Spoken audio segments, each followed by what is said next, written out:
So welcome to Venki's Academy.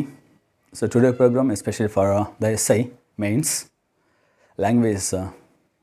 మనకి already we have discussed last video English పైన upload చేసాం.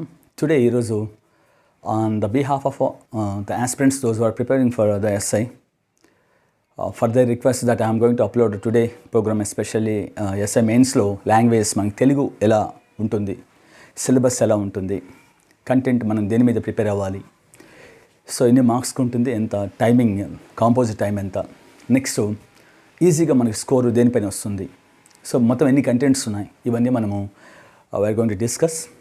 యాక్చువల్గా మనకి మొత్తము ఈ తెలుగు అనేది ఆబ్జెక్టివ్ టైప్ కాదు, డిస్క్రిప్టివ్ అంటే పేపర్ విత్ పెన్ మోడ్. దాదాపు మనకి 3 hours ఉంటుంది ఎగ్జామ్, 10 to 1 ఉంటుంది 3 hours. ఈ 3 hours మనకి 100 మార్క్స్ ఉంటుంది. ఆల్రెడీ మీకు తెలిసే ఉంటుంది ఎస్ఐ మెయిన్స్లో మనకి లాంగ్వేజ్ పైన ఇంగ్లీష్ పైన 100 మార్క్స్ ఉంది, తెలుగు పైన 100 మార్క్స్ ఉంది, మెంటల్ ఎబిలిటీ 200 మార్క్స్కి as well as general studies 200 మార్క్స్కి. అవుట్ ఆఫ్ 600లో మనకి ఈ లాంగ్వేజెస్ మనకి జస్ట్ క్వాలిఫైయింగ్ ఎగ్జామ్ మాత్రమే. మనకి mental ability plus general studies పైన అంటే 400 అవుట్ ఆఫ్ 400 మనం వచ్చే స్కోర్ని బట్టి మనకి job deciding factor. Let us see ఈరోజు మనకి ఎస్ఐ మెయిన్స్ తెలుగు పేపర్ ఎలా ఉంటుందని డిస్కస్ చేస్తాం. ఈ మొత్తం మనకి ఇక్కడ తెలుగులో, సో ఇది మనకి ఆల్రెడీ మీకు చెప్పున్నాం లాంగ్వేజ్లో మనకి ఓసీ వాళ్ళకి 40 అవుట్ ఆఫ్ 100లో మనకి 40 కట్ ఆఫ్ ఉంటుంది. అంటే ఇది క్వాలిఫైయింగ్ మాత్రమే. నీకు 100కి 80 వచ్చినా కూడా నీకేం జాబు కాదు, జస్ట్ క్వాలిఫైయింగ్ మాత్రమే. అంటే దీన్ని పాస్ అయితే చాలు. ఈ మార్క్స్ని మనకి మెయిన్స్కి అంటే స్కోరింగ్కి మనకి యాడ్ చేసుకోరు. సో ఓసీ వాళ్ళకి 40 అవుట్ ఆఫ్ 100లో, ఈ 100 మార్క్స్ ఎగ్జామ్లో మనకి ఓసీ వాళ్ళకి 40 ఉంటుంది, బీసీ వాళ్ళకి అయితే 35% అంటే 35 మార్క్స్కి ఉంటుంది, ఎస్సీ ఎస్టీకి అయితే 30 మార్క్స్ కట్ ఆఫ్ ఉంటుంది. అది ఇంగ్లీష్ కావచ్చు, తెలుగు కావచ్చు, లాంగ్వేజ్ పరంగా.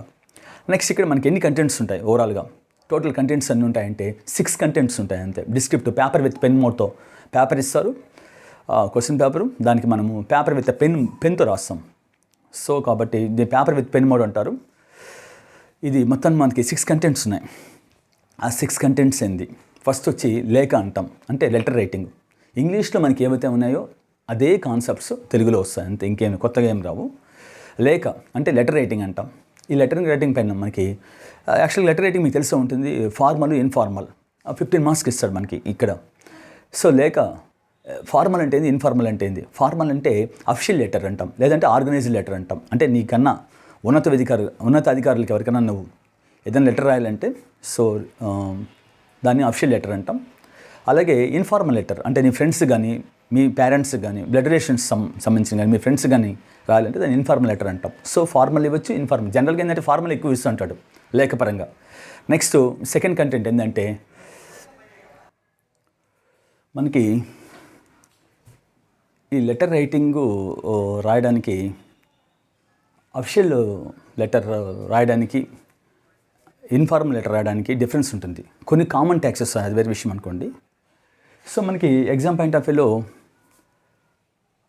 జనరల్గా ఏంటంటే అఫిషియల్ లెటర్స్ ఎక్కువ ఇస్తున్నాడు for the past few years. నీ ఏటీఎం కార్డు పోగొట్టుకున్నావు ఒక సర్కిల్ ఇన్స్పెక్టర్కి, అంటే సబ్ ఇన్స్పెక్టర్ని తెలుగులో ఏమంటామంటే వాళ్ళ మామూలుగా నిలయాధికారి అంటాం, సర్కిల్ ఇన్స్పెక్టర్ని నిలయాధికారి అంటాం. సో నువ్వు ఏటీఎం కార్డు పోగొట్టుకున్నావు, దొంగిలించబడింది, అది నువ్వు రిపోర్ట్ చేయాలి. ఎవరికి రిపోర్ట్ చేయాలి? నిలయాధికారి, సర్కిల్ ఇన్స్పెక్టర్కి చేయాలి. లెటర్ రాయండి అని అంటారు. సో కాబట్టి ఇటువంటి కాన్సెప్ట్స్ అని ఇచ్చినాడు మనకి ఎగ్జామ్ పాయింట్ ఆఫ్ వ్యూలో. నెక్స్ట్ స్థూల సంగ్రహణం, సెకండ్ కాన్సెప్ట్. దాన్ని ఏమంటారంటే ఇంగ్లీష్లో ప్యాసేజ్ అంటాం, కాంప్రహెన్షన్ అంటాం. స్థూల సంగ్రహణం అంటారు, తెలుగులో కాంప్రహెన్షన్ అంటారు. సో ఈ కాంప్రహెన్షన్ మనకి ఒక ప్యాసేజ్ ఇస్తాడు. ఈ ప్యాసేజ్ తెలుగులోనే ఇస్తాడండి, తెలుగు ఎగ్జామ్ కదా తెలుగులోనే ఇస్తాడు, మన లెక్క రాసిన తెలుగులోనే. నెక్స్ట్ ఈ స్థూల సంగ్రహం ఒక పెద్ద ప్యాసేజ్ ఇస్తాడు తెలుగులో, దాదాపు 1000 words ఉంటాయి. దాని కింద మనకి ఆ కాంప్రహెన్షన్ కింద 5 questions ఇస్తాడు. 5 questions ఏంటంటే ఒక్కొక్క క్వశ్చన్కి దాదాపు అంటే ఒక ప్యాసేజ్కి మనకి 15 మార్క్స్ ఉంటుంది. జస్ట్ 5 questions ఇస్తాడు ఒక ప్యాసేజ్ని బేస్ చేసి. అంటే ఎందుకోసం ఈ లాంగ్వేజ్ పేపర్ ఇచ్చాడు? ఫస్ట్ బేసిక్గా చూద్దాం, కంటెంట్స్ మళ్ళీ చెప్పుకోవచ్చు. ఎందుకోసం ఎస్ఐకి లాంగ్వేజ్ పేపర్ పెట్టాడు అంటే, ఇప్పుడు ఫర్ ఎగ్జాంపుల్ ఏదైనా ఒక కేసు వచ్చింది, నువ్వు ఎస్ఐ జాబ్ కొడతావు, నీ దగ్గర ఒక కేసు వచ్చింది, ఆ కేసుకి సంబంధించింది నువ్వు ఫార్మాట్ అంటే ఫర్ ఎగ్జాంపుల్ ఆ ఎఫ్ఐఆర్ ఉంటుంది కదా, ఆ ఎఫ్ఐఆర్ రాసే విధానాన్ని డిస్క్రిప్టివ్గా రేపు కోర్టులో జడ్జి అడుగుతాడు. నువ్వు వెళ్ళి ఎఫ్ఐఆర్ రాసిన తర్వాత ఆ కోర్టులో జడ్జికి నువ్వు దాన్ని సబ్మిట్ చేయాల్సి వస్తుంది ఎస్ఐ అయిన తర్వాత. అలాంటప్పుడు నువ్వు జడ్జి అడుగుతాడు నేను ఎఫ్ఐఆర్ ఇవ్వండి అనేసి. ఆ ఎఫ్ఐఆర్ని వాళ్ళు చూస్తారు, వాళ్ళు కాపీ డిస్క్రిప్టివ్గా ఉందా లేదా, అంటే నీకు రాసే క్యాపబిలిటీ, రైటింగ్ స్కిల్స్ ఉందా లేదా, ఏం వాస్తవాలు ఏం జరిగాయి అక్కడ, అది జరిగిందని మనము రాసే క్యాపబిలిటీ యాజ్ ఎ ఎస్ఐగా నీకు ఉందా లేదా అనేది అక్కడ చూస్తారనమాట. ఒకవేళ నువ్వు రాసింది ఎఫ్ఐఆర్ సరిగలేదనుకోండి, ఆ జడ్జి నీకు ఎవడే జాబ్ ఇచ్చింది ఎస్ఐ అంటారు. ఇలాంటివన్నీ ఉంటాయి. ఉద్దేశంతోనే ఈ ఆలోచించి ఈ పోలీస్ రిక్రూట్మెంట్ బోర్డు వాళ్ళు ఈ లాంగ్వేజ్ జాబ్స్ని మీకు పెట్టారు. నెక్స్ట్ అలాగే ఈ స్థూల సంగ్రహం అంటున్నాం, సెకండ్ కాన్సెప్ట్. నెక్స్ట్ మన కంటెంట్ మనకి స్థూల సంగ్రహణం అంటున్నాం. సో మనం మొత్తంకి 6 కంటెంట్స్ ఇస్తున్నాయి ఇక్కడ. నేను 6 కంటెంట్స్లో 6 కంటెంట్స్ ఇవ్వాలని రూల్ ఏం లేదండి. ఈచ్ కంటెంట్కి 15 మార్కులు అంటున్నా. మరి చూద్దాం ఎలా ఉంటుందో. స్థూల సంగ్రహణం అంటే తెలుగులో అంటాం, ఇంగ్లీష్లో ఏంటంటే ప్యాసేజ్, కాంప్రహెన్షన్ అంటారు కదా. ఒక కాంప్రహెన్షన్ ఇస్తాడు, పెద్ద కాంప్రహెన్షన్ ఒకటి. దానికి సంబంధించిన క్వశ్చన్స్ ఒక 5 క్వశ్చన్స్ ఇస్తాడు. ఆ 5 క్వశ్చన్స్ మనం ఫేస్ చేస్తే 15 మార్కులు వస్తుంది మనకి. మరి ఆ కాంప్రహెన్షన్ మనం అంటే డీల్ చేయాలి. చాలామంది షార్ట్కట్గా ఫస్ట్ క్వశ్చన్స్ చదివేసి క్వశ్చన్ నుంచి డైరెక్ట్గా ప్యాసేజ్లోకి వెళ్ళి చదువుతూ ఉంటారు. సో అదొక విధానం ఉంది. బట్ సందర్భానుసారం అలా చేయాల్సి వస్తుంది. బట్ అలా చేయకూడదు. రూల్ ఏంటంటే కాంప్రహెన్షన్, రీడింగ్ స్కిల్స్ అంటారు.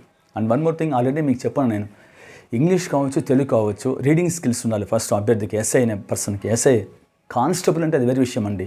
డ్రైగా సబ్జెక్ట్ చదివేసి డ్రైగా రాసేసుకొని జాబ్ కొట్టేసి ఈజీగా, పెద్ద కష్టమేం కాదు. బట్ ఎస్ఐ అంటే ఒక రెస్పాన్సిబిలిటీ జాబ్, అఫీషియల్ క్యాడర్ ఉంటుంది కాబట్టి ఆలోచించే విధానము, అతను థింక్ చేసే ఫార్మాటు, సో ఆ యూస్ చేసే వర్డ్స్ అఫీషియల్గా ఓ రేంజ్లో ఉంటుంది. కాబట్టి ఆ ఉండాలంటే ఫస్ట్ మనకి పేపర్ రీడింగ్ ఉండాలి. పేపర్ రీడింగ్ వల్ల ఏమొస్తుందంటే నీకు రీడింగ్ స్కిల్స్ వస్తాయి, రీడింగ్ అనాలిసిస్ వస్తుంది.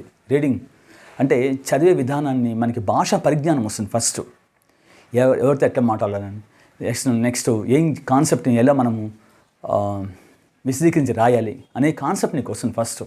నువ్వు కనుక పేపర్ రీడింగ్ లేదనుకోండి, డ్రైగా ఉంటుంది సబ్జెక్టు, వ్యాస రచన కూడా సరిగ్గా రాయాలి. ఎస్ఐ రైటింగ్ అంటాం కదా, అది రాయాలంటే కూడా మనకి పేపర్ నాలెడ్జ్ ఉండాలి. అందుకే చెప్పింది నేను. సో ఎర్లీ మార్నింగ్ మనము ఈవెంట్స్ తర్వాత మనం పేపర్ రీడింగ్ వల్ల ఏమవుతుందంటే not only the current affairs కోసమే కాదు, ఎడిటోరియల్ కాలమ్స్ ఉంటాయి కదా, అది చదివామనుకోండి మనకి మంచి అవగాహన వస్తుంది ఈ సొసైటీ పైన. సామాజిక, ఆర్థిక ఇవన్నీ మనకి అవగాహన వస్తుంది. సో కాబట్టి అందుకే చెప్తాను నేను, జనరల్ అవేర్నెస్ అంటాను, సామాజిక అవగాహన, ఇవన్నీ మనకి పేపర్ రీడింగ్ పైన వస్తుందండి. పేపర్ రీడింగ్ మనకి ఎక్స్ట్రానరీగా ఉపయోగపడుతుంది మనకి తెలియకుండానే. అదే లాంగ్వేజ్ పేపర్స్కి, ఇంగ్లీష్ కావచ్చు, తెలుగు కావచ్చు, ఇంగ్లీష్ నుంచి తెలుగు, తెలుగు నుంచి ఇంగ్లీష్, అంత సేమ్ కంటెంట్సే. మనకి ఇంగ్లీష్లో కంటెంట్స్ ఏవైతే ఉన్నాయో ఆ 5 కంటెంట్స్ సేమ్ తెలుగు ఇచ్చాడు. ఇంగ్లీష్ నుంచి తెలుగు, తెలుగు నుంచి ఇట్లా మనకి ఇస్తుంటాడు కాన్సెప్ట్స్. పెద్ద కష్టమేం. కాబట్టి స్కిల్స్ ఉందా లేదా అంటే, ఇతను ఇంగ్లీష్ యూజ్ చేస్తాడా, ఇంగ్లీష్ అన్నప్పుడు, తెలుగు అన్నప్పుడు తెలుగు భాషా పరిజ్ఞానం ఉందా లేదా. ఎందుకంటే నువ్వు ఎఫ్ఐఆర్ రాయాలి, ప్రతిరోజు నీ కేసులు వస్తూ ఉంటాయి మార్నింగ్ టు ఈవినింగ్. నీకు భాషా పరిజ్ఞానం ఉందా లేదా, ఎందుకంటే నీకంటే హయ్యర్లు ఉంటారు. ఇప్పుడు నువ్వు ఆ కేసుని, ఎఫ్ఐఆర్ని సిఐకి పంపించాలా, సిఐ నుంచి ఎస్పీకి పంపించాలా, ఎస్పీ నుంచి హయ్యర్కి, ఉన్నతాధికారులకు వెళ్తూనే ఉంటుంది, డిఐజీ ఆఫీస్ వరకు వెళ్తుంటుంది ఆ కేసు యొక్క వివరాలు. మరి కోర్టుకు వెళ్తూ ఉంటుంది. నువ్వు రాసిన నీకు పరిజ్ఞానం ఉందా లేదా. సో అవన్నీ కన్సిడర్ చేస్తారు. కాబట్టి my have request all of you, if you want to become an SI, ఏ విషయం కానీ, మనం తెలుగు లాంగ్వేజే కదా అని చాలామంది కేర్లెస్ తీసుకుంటారు. అది పాస్ అయిపోతాం రాస్తాంలే అనేసి కంటెంట్. మన భాషా పరిజ్ఞానం మనకుండే లోకల్ లాంగ్వేజ్ కాదు, analysis point, analysing capability. So మంచి వర్డ్స్ని పెట్టి రాయడం చాలా బాగుంటుంది. ఇప్పుడు ఫర్ ఎగ్జాంపుల్ ఒక ఎస్సే నేను రాశాను అనుకోండి, ఫర్ ఎగ్జాంపుల్ నా లాంగ్వేజ్, నా స్టైల్ వేరుగా ఉంటుంది, ఇంకొక స్టూడెంట్ రాస్తాడు, అతని స్టైల్, అతను లెవెల్లో థింకింగ్ ఉంటుంది. అందుకే కొద్దిమందికి ఒక 15 మార్కులు ఒక వ్యాసం వేస్తారు అనుకోండి, కొద్దిమందికి 10 మార్కులు వస్తుంటుంది, కొద్దిమందికి 8 మార్కులు వస్తుంటుంది, కొద్దిమందికి 5 మార్కులు ఇస్తాడు, కొద్దిమందికి 15, 12, 13 ఇస్తాడు. ఎందుకంటే వాళ్ళు రాసే ఆ ప్రక్రియ అనేది ఎట్లుంటుందంటే ఒక అఫీషియల్గా ఉంటుంది, చక్కగా ఉంటుంది ఫార్మాట్. ఆ ఫార్మాట్ అంటాం దాన్ని, యూస్ చేసే వర్డ్స్ కానీ. సో అవన్నీ ఉంటాయి. కాబట్టి ఇక్కడ ఏముంది, ప్యాసేజ్ అండి. ప్యాసేజ్ని బాగా తెలుగులో ఉంటుంది ప్యాసేజ్, దాన్ని మనం స్థూల సంగ్రహం తెలుగులో అంటాం. ఒక ప్యాసేజ్ ఉంటుంది, కంప్లీట్ ఆ ప్యాసేజ్ని మనం బాగా చదివి తెలుగులో ఒకసారి చదివితే అర్థం కాదు, రెండోసారి చదువుతాం. ఎందుకంటే మనకి 3 hours ఉంది కదా, చక్కగా రాయి చేయం, తప్పేం లేదు. 1-2 సార్లు చదివితే ప్యాసేజ్ అర్థమైపోతుంది, తెలుగులో ఉంటుంది కాబట్టి. ఆ ప్యాసేజ్ బాగా అవగాహన చేసుకుని దానికి సంబంధించిన క్వశ్చన్ చిన్నప్పుడు మనం ఏం చేసామంటే మనకు ఒక చిన్న ప్యాసేజ్ ఉందనుకోండి, 5 లైన్ల ప్యాసేజ్ ఉందనుకోండి, ఫస్ట్ లైన్ ఫస్ట్ క్వశ్చన్కి, సెకండ్ లైన్ సెకండ్ క్వశ్చన్కి, థర్డ్ లైన్ థర్డ్ క్వశ్చన్కి, ఫోర్త్ లైన్ అలా మనం చిన్నప్పుడు చేసేవాళ్ళం. అది వేరండి. ఇక్కడ అట్లా కాదు కదా. సో పెద్ద ప్యాసేజ్ 1000 వర్డ్స్ ఉంటాయి. ఒక పెద్ద ప్యాసేజ్ ఇచ్చేసి దాన్ని బేస్ చేసి మనకి 5 క్వశ్చన్స్ ఇస్తాడు. ఎక్కడికి ఉంటున్న క్వశ్చన్ మనకేం తెలియదు. అలాంటప్పుడు మనం చూసుకోవాల్సి వస్తుంది కదా. అప్పుడు ఎస్ నెక్స్ట్ మనకి ఈ కాంప్రహెన్షన్ పైన మనము 5 క్వశ్చన్స్ని సాల్వ్ చేస్తే మనకి 15 మార్క్స్ మనకి స్కోర్ చేసుకోవచ్చు. మరి ఒక్కొక్కసారి ఏంటంటే మనకి కాంప్రహెన్షన్ ప్యాసేజ్లో అంటే ఆ ప్యాసేజ్ కాంప్రహెన్షన్లో లేని క్వశ్చన్స్ కూడా మనకి కింద అంటే లేని కాన్సెప్ట్ని కూడా రిలేటెడ్గా మనం క్వశ్చన్స్ కొన్ని సందర్భాల్లో అడిగిన సందర్భాలు ఉన్నాయి. ఇప్పుడు 5 క్వశ్చన్స్ ఉన్నాయనుకోండి, 4 క్వశ్చన్స్ ఆ ప్యాసేజ్లో ఉంటాయి ఆన్సర్స్. మరి లేని ఆన్సర్ కూడా ఒక్కొక్కసారి మన క్వశ్చన్స్ అడుగుతుంటాడు. అప్పుడప్పుడు చాలామంది ఇలాంటి క్వశ్చన్స్ పిల్లలు అడుగున్నారు. So it came to my knowledge also. అప్పుడు ఏంటంటే టెక్నిక్ ఏంటంటే అక్కడ ఒక్కోసారి మనకి ప్యాసేజ్లో లేకపోయినా కూడా అంటే ఒక ప్యాసేజ్ చేసే విధానం 3 రకాలు ఉంటాయి. Inside referent context, out side referent context, familiar to the context అని. అంటే మనకి ఇన్సైడ్ లేదు, అవుట్ సైడ్ లేదు. అట్లాంటప్పుడు మనం ఫెమిలియర్ టు ది కాంటెక్స్ట్ అంటే ప్యాసేజ్ చెప్పేటప్పుడు రూల్స్ అని చెప్తారు మా ఫ్యాకల్టీ. మీకు చేసే విధానం షార్ట్ కట్స్ ఉంటాయి. So how to solve the passage అది మీకు అవన్నీ నేను upload the videos. Everything content ఎస్ఐకి సంబంధించిన ప్రతి ఒక్క కంటెంట్, అది ఇంగ్లీష్ కావచ్చు, లెటర్ రైటింగ్ కావచ్చు, తెలుగులో లెటర్ రైటింగ్ కావచ్చు, ఇవన్నీ నేను మీకు వీడియోస్ ఖచ్చితంగా పెడుతూనే ఉంటాను. Nothing to worry. So calendar లోపల మీకు అవన్నీ మ్యాక్సిమం కంప్లీట్ చేస్తుంటాం. కాబట్టి don't waste available time, please follow our videos. And ఆ కాంప్రహెన్షన్ పార్ట్ మనకి ఫెమిలియర్ టు కాంటెక్స్ట్ మనం అంటే ఒకసారి మన క్వశ్చన్లోనే ఆన్సర్ ఉంటుంది, ప్యాసేజ్లో లేకపోయినా కూడా దాన్ని చూసి మనం ఆన్సర్ పెట్టాల్సి వస్తుంది. కాబట్టి ఇది కూడా మీరు అబ్జర్వ్ చేయాలి. నెక్స్ట్ కంటెంట్ ఏంటంటే మనకి ట్రాన్స్లేషన్, అనువాదం అంటాం. సో 15 మార్క్స్కి ఉంటుంది. అక్కడ మనకి ఇంగ్లీష్లో ఏంది, ఇంగ్లీష్ ఇచ్చి తెలుగులో రాయమంటాడు. ఇక్కడ తెలుగు ఇచ్చి ఇంగ్లీష్లో రాయాలి. సో తెలుగు ఇస్తాడు. ఆ తెలుగు ఇచ్చిన కాన్సెప్ట్ని మనము పారాగ్రాఫ్ తెలుగులో ఉంటుంది, దాన్ని మనము ఇంగ్లీష్లోకి యాజ్ ఇట్ ఈస్గా తర్జుమా చేయాలి. ట్రాన్స్లేషన్ 15 మార్క్స్కి ఉంటుంది. ఇది కొద్దిమందికి కష్టం అవ్వచ్చు, ఎందుకంటే విలేజ్ రూరల్ బ్యాక్గ్రౌండ్ ఉండే వాళ్ళకి ఇంగ్లీష్ మీద అంత పట్టు లేకపోవచ్చు బహుశా. But metropolitan cities, city head క్వార్టర్స్లో ఉండేవాళ్ళు, డిస్ట్రిక్ట్ హెడ్ క్వార్టర్స్లో ఉండేవాళ్ళు వాళ్ళు దాన్ని అవైలబుల్ చేస్తారు. బట్ పెద్ద కష్టమేం కాదు. నేను చెప్పా కదా పేపర్ రీడింగ్ చేయండి అనేసి. పేపర్ రీడింగ్ చేస్తే ఆటోమేటిక్గా మీకు ఆ వర్డ్స్, ఇంగ్లీష్ వర్డ్స్ మీరు జనరల్ అంటే మనకి ఎస్ఐ కాన్సెప్ట్ ఏంటంటే యూసేజ్ ఆఫ్ ద లాంగ్వేజ్ ఎట్లా యూజ్ చేస్తున్నాడు అని చెప్పాడు తప్ప హైలీ ఇటాలియన్ వర్డ్స్ నువ్వు యూజ్ చేయాల్సిన అవసరం లేదు. మంచి ఇటాలియన్ వర్డ్స్ చేసిన వాళ్ళు 10కి 15కి 13, 14 కూడా వస్తుంది. బట్ మన జనరల్ లాంగ్వేజ్, నీ యూసేజ్ లాంగ్వేజ్ ఎలా ఉంది, నీ లాంగ్వేజ్ ఎలా ఉంది, నీ స్టైల్ నువ్వు రాయి అంటున్నాడు అంతే. ఇటాలియన్ వర్డ్స్ వెకాబులరీ యూజ్ చేసి పెద్ద పెద్ద వర్డ్స్ని యూజ్ చేసి రాయాల్సిన అవసరం ఏం లేదు. నీకు అర్థమైంది, నీకు తెలుగు ఏం అర్థమైందో ఆ తెలుగుని ఇంగ్లీష్లోకి ఏం నీకు అర్థమైందో నీ లాంగ్వేజ్, నీ స్టైల్లో నువ్వు దాన్ని అక్కడ ఎక్స్ప్రెస్ చేయి అంటున్నాడు. సో కాబట్టి ట్రాన్స్లేషన్ పైన మనకి 15 మార్క్స్ ఉంది, అనువాదం అంటారు. సో కాబట్టి మనకి ఫస్ట్ కాన్సెప్ట్ లేక, సెకండ్ అంటే లెటర్ రైటింగ్ అంటాం, సెకండ్ వచ్చి మనకి స్థూల సంగ్రహణం అంటే passage comprehension part, third one మనకి ట్రాన్స్లేషన్ అంటే అనువాదం అంటాం. ఈ ఫోర్త్ వన్ కంటెంట్ వచ్చేసరికి మనకి సంక్షిప్త రచన అంటారు. ప్రిసైజ్ రైటింగ్ లేదా ప్రిసే రైటింగ్ అంటాం. ప్రిసైజ్ అన్న ప్రిసే రైటింగ్ అన్న సంక్షిప్త రచన అంటే తెలుగులో మనకేంటంటే 1000 పదాలు ఉండే ఒక పెద్ద వ్యాసం ఇస్తాడు. ఆ 1000 పదాలు ఉండే ఒక వ్యాసాన్ని మనము కుదించి రాయడం, సంక్షిప్తంగా రాయడం, కుదించి రాయడం. ఎట్లా రాయాలి? అక్కడ ఉండేది అట్లే ఉన్నట్టు రాసేకూడదు. నువ్వు ఉన్నట్టు రాసేస్తే నీకు మార్క్స్ ఇవ్వడు. మరి ఏం చేయాలి? ఆ మొత్తం వ్యాసాన్ని నువ్వు అర్థం చేసుకొని నీ స్టైల్లో దాన్ని కుదించి రాయాలి. అది ఇంగ్లీష్లో కావచ్చు, తెలుగులో కావచ్చు. తెలుగులో మనకి అంతే 15 మార్క్స్ ఉంది. దీనికి కూడా సంక్షిప్త రచన అంటాం. ప్రిసైజ్ రైటింగ్ అని చెప్పొచ్చు, ప్రిసే రైటింగ్ అని చెప్పొచ్చు. మరి ఎట్లా సార్ దాన్ని కుదించి రాయాలంటే 1000 వర్డ్స్ ఉండేదాన్ని మనము 1/4 రాయాలి. అంటే ఒక భాగం ఉండేదాన్ని 1/4 భాగం చేయాలి. అని 1/4 భాగం అంటే దాదాపు 250 వస్తుంది వర్డ్స్. సో 250 వర్డ్స్కి మించకుండా మనం రాయాలి. మరి అక్కడ ఉండేది అట్లే తీసి రాస్తా అంటే చాలామంది బండలు రాస్తుంటారు. అంటే ఈ పేపర్ని మీకు కరెక్షన్ చేసేవాళ్ళు ఎవరంటే తెలుగు ప్రొఫెసర్స్ ఉంటారు కదా యూనివర్సిటీలో, వాళ్ళు జనరల్గా ప్రొఫెసర్స్ వాళ్ళు కరెక్షన్ చేస్తుంటారు ఈ కాన్సెప్ట్ని అంతా. ఎందుకంటే తెలుగు మంచి బాగా లాంగ్వేజ్ పట్టున్న వాళ్ళు, పండిట్స్ మాత్రమే, పిహెచ్డీ చేసిన వాళ్ళు, ఇట్లా నెట్ క్వాలిఫై అయిన వాళ్ళు ఇక్కడ మీకు పేపర్ కరెక్షన్ చేస్తుంటారు. కాబట్టి so you should take a care about, even though if it's language also, even though they won't consider about this score for your ఈ యొక్క స్కోర్ని మీకు జాబ్కి పరిగణించకపోయినా సరే మనం దాన్ని జాగ్రత్తగా మనం చేసే విధానం నేర్చుకోవాల్సి వస్తుంది. అందుకే దీన్ని ప్రిసైజ్ రైటింగ్ అంటాం, సంక్షిప్త రచన.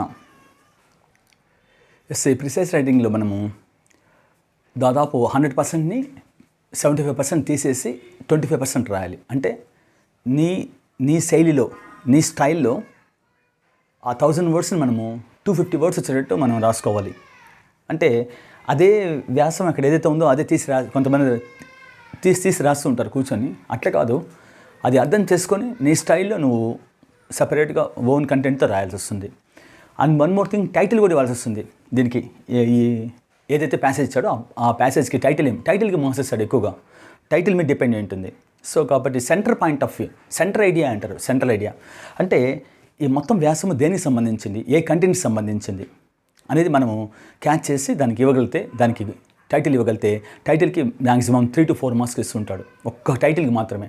కాబట్టి ఈ ప్రిసైజ్ రైటింగ్ మనం ఈజీగా అర్థం చేసుకొని ఆ వ్యాసాన్ని 250 వర్డ్స్ అంటే చాలామంది వర్డ్స్ ఎంచుకొని రాయాలన్నా, సార్ ఎట్లా సార్ మాకు తెలీదు, వర్డ్స్ ఎంచుకొని మేము రాయాలని అంటారు. తప్పలేదు.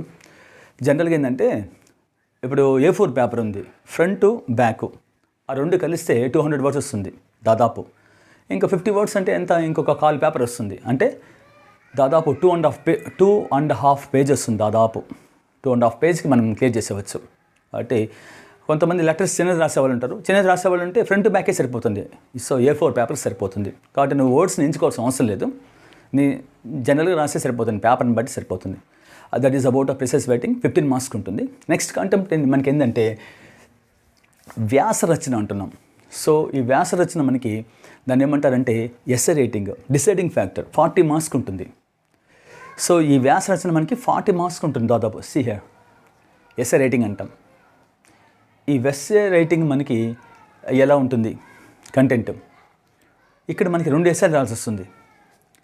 300 వర్డ్స్తో ఒక ఎస్సే అని సంక్షిప్తంగా ఒక ఎస్సే, చిన్న ఎస్సే ఒకటి, పెద్దది సో బిగ్ ఎస్సే ఒకటి అనమాట. ఈ చిన్న ఎస్సేకి మనకి 15 మార్కులు ఇస్తాడు, బిగ్ ఎస్సేకి 25 మార్క్స్ ఇస్తాడు. మరి చిన్న ఎస్సే ఎట్లా రాయాలి, 300 వర్డ్స్తో ఉండే ఎస్సే ఎట్లా రాయాలి, మొత్తం 3 టాపిక్స్ ఇస్తాడండి.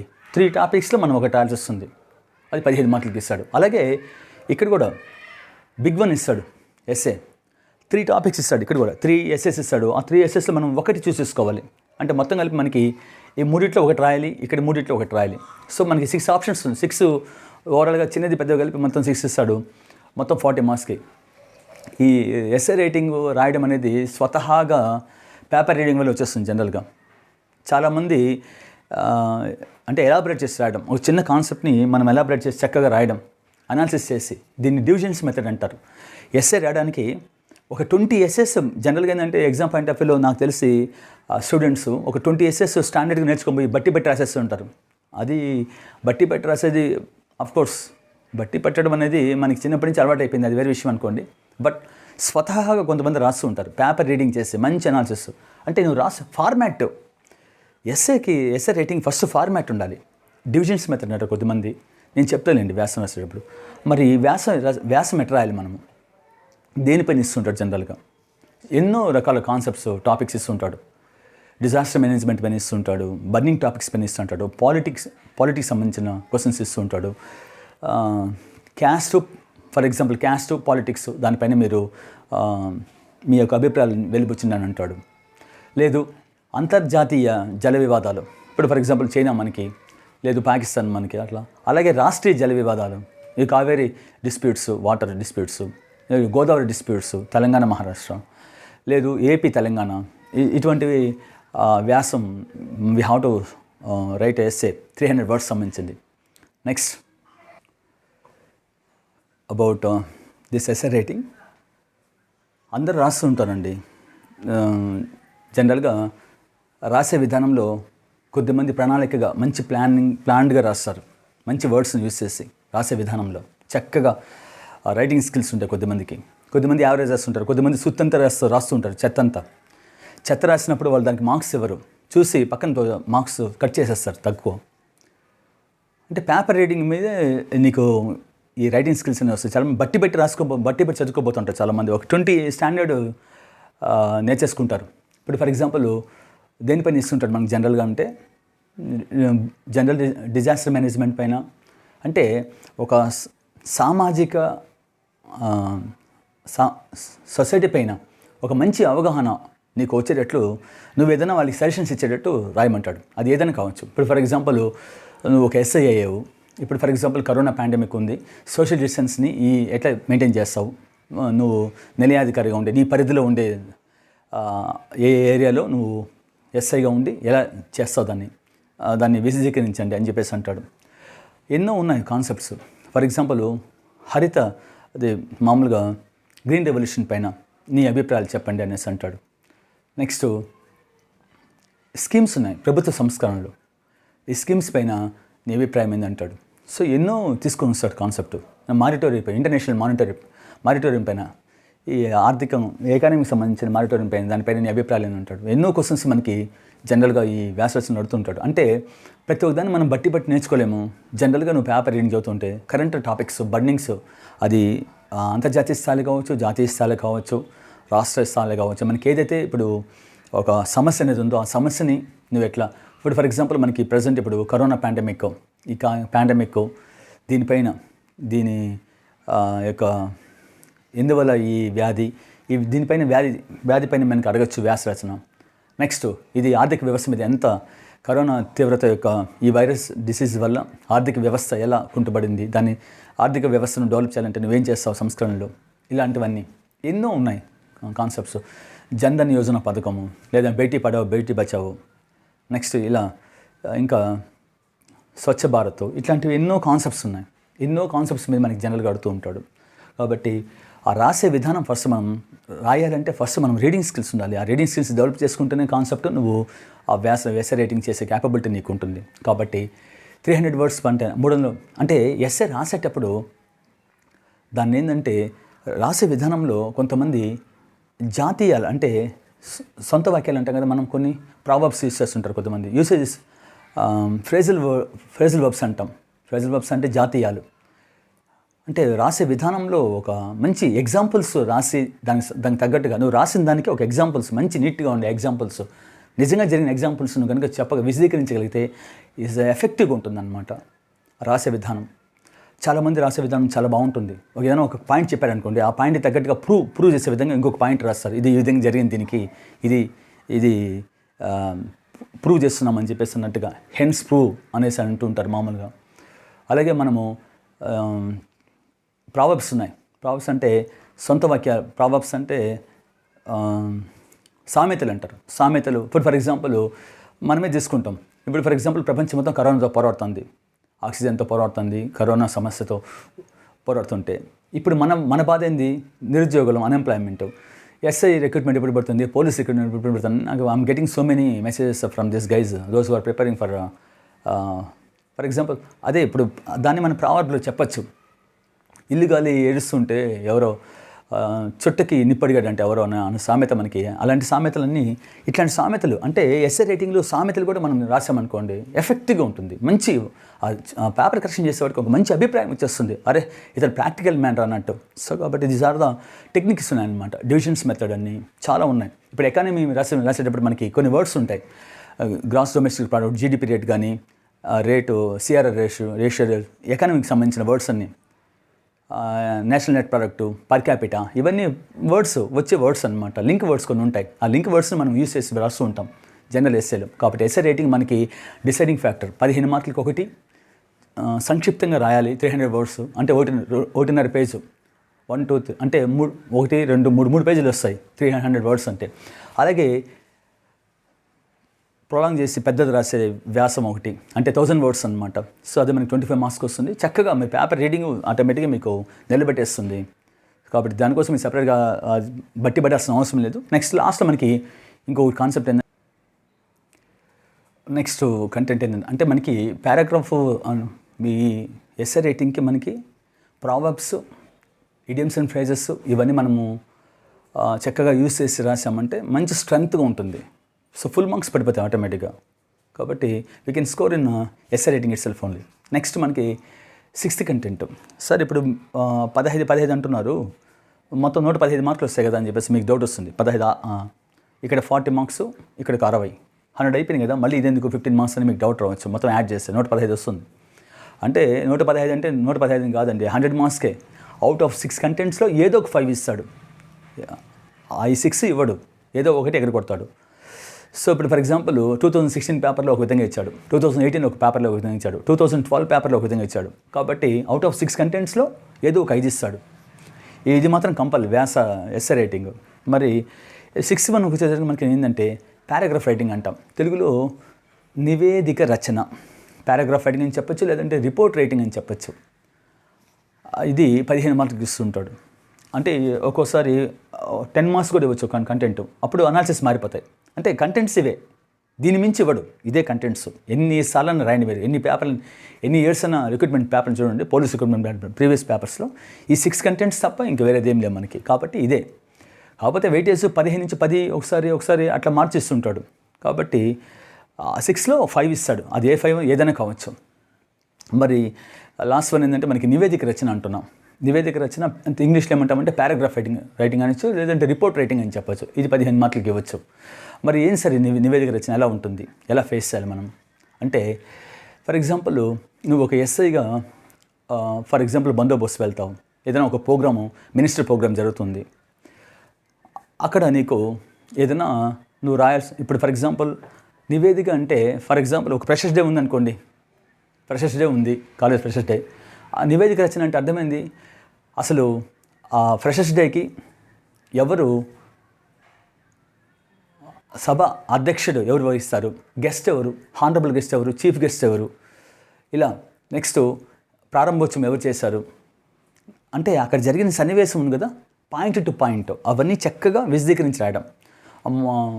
ఫస్ట్ ఎవరు దాన్ని ప్రారంభోత్సవం చేశారు, ఎవరు అతిథిగా వచ్చారు, ఆ సభకు అధ్యక్షుడు ఎవరు, నెక్స్ట్ ఈ దానికి ఫ్రెషర్స్ డేకి ఒక అజెండా ఉంటుంది, అంటే దేని గురించి ఈ ప్రోగ్రాం పెట్టాము, నెక్స్ట్ అక్కడ ఏమైనా కల్చరల్ ప్రోగ్రామ్స్ జరిగాయా, నెక్స్ట్ అక్కడ విందు ఏమి అరేంజ్ చేశారు, తర్వాత భోజనం ముందు ఏం చేశారు, భోజనం తర్వాత ఏం చేశారు, కల్చరల్ యాక్టివిటీస్ ఏం జరిగాయా, దాన్ని ఏం జరిగాయి కల్చరల్ యాక్టివిటీస్లో, నెక్స్ట్ చివరిగా వందనోత్సవం అంటే లాస్ట్లో జాతీయ గీతం చివరికి పూర్తయ్యేసరికి వాళ్ళ ఏమైంది.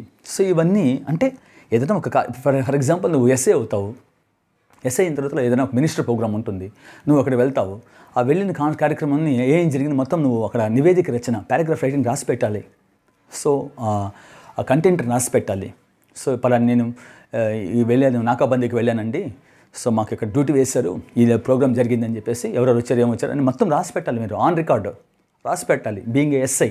అందుకని మీకు పారాగ్రాఫ్ రైటింగ్ ఇస్తుంటారు. ప్రతి ఒక్క కాన్సెప్ట్ ఇది రేపు మీరు చేయబోయే పని ఫస్టే ఇచ్చేస్తారనమాట అడ్వాన్స్డ్గా. అంటే ఇవన్నీ మీకు ఉంటేనే ఎస్ఐ తాలూకు అర్హతలు ఫస్టే మీరు నేర్చుకోండి. మీరు ఎక్కడికి వచ్చి నేర్చుకునేది ఇక్కడ ఫస్ట్ నేర్చుకొని మా దగ్గరికి జాబ్కి రండి అనేసి విధంగా పోలీస్ రిక్రూట్మెంట్ బోర్డు వాళ్ళు మనకి ఇదంతా ఆల్రెడీ ఇచ్చినారు. కాబట్టి my request all of you. So నివేదిక రచన అంటే ఒక కాన్సెప్ట్ని, అంటే మీరు కేసుని రోజుకి ఎన్నో రకాల కేసులు వస్తుంటాయి, ఆ కేసుల్ని ఈ ఎఫ్ఐఆర్లో మనం రాసే విధానాన్ని బట్టి మనం ఆ కేసుకి సబ్మిట్ చేసి జడ్జికి కానీ లేదంటే నివేదించడం ఇట్లాంటివన్నీ చక్కగా ఉండాలి. సో ఆ స్కిల్స్ నీకున్న ఉద్దేశంతోనే ఎస్ఐకి ఇవన్నీ మనకి స్కేల్గా ఇచ్చారు మెజర్మెంట్స్. కాబట్టి my request all of you, ఈ అన్ని కంటెంట్స్ మనము పేపర్ రీడింగ్ ఒకటి చెబితే చాలు. Current affairs, standard GK plus ఇవన్నీ మనకి లాంగ్వేజ్ స్కిల్స్ ఆటోమేటిక్గా వచ్చేస్తాయి. కాబట్టి దీన్ని సపరేట్గా మనం చదవాల్సిన అవసరం లేదు.